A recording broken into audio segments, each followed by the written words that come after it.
Hi everyone, my name is Grace Stuyvesant, and the topic that I'll be studying this semester is whether or not social media should be regulated.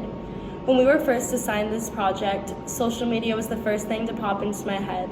Since 81% of teens are using social media platforms, and I'm a teen myself, I thought that I could really connect to this topic and that it would stay important to me throughout the semester since it is something that I use in my daily life. Not only are teens known to use social media, but politicians are known to use social media to promote themselves, and big business owners are known to use social media throughout their work. So one side of the argument will say, no, social media should not be regulated. According to an article from Forbes magazine, a professor stated that social media is used to promote different products and get consumers connected to these products. It also explained throughout the article how it keeps the general public updated with what is going on in the world, worldwide issues, different movements that are occurring, and it allows the community to get involved and stay connected to the outside world.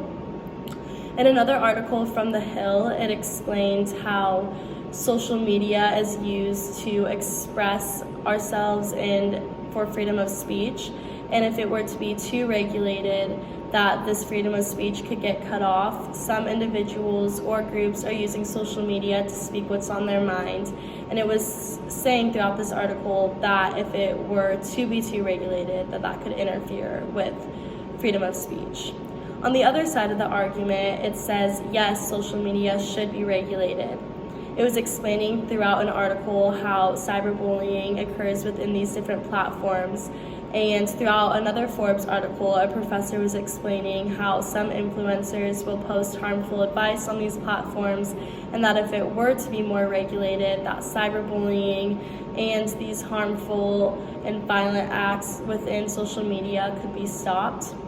Towards the end of the Forbes magazine, the professor wrote how sometimes within social media, they will pinpoint individuals, people on the other side of the computer, of their phone, and see what they're Googling, what their interests are, and just tell them what they want to hear. Whereas if social media were to be more regulated, then that could be stopped.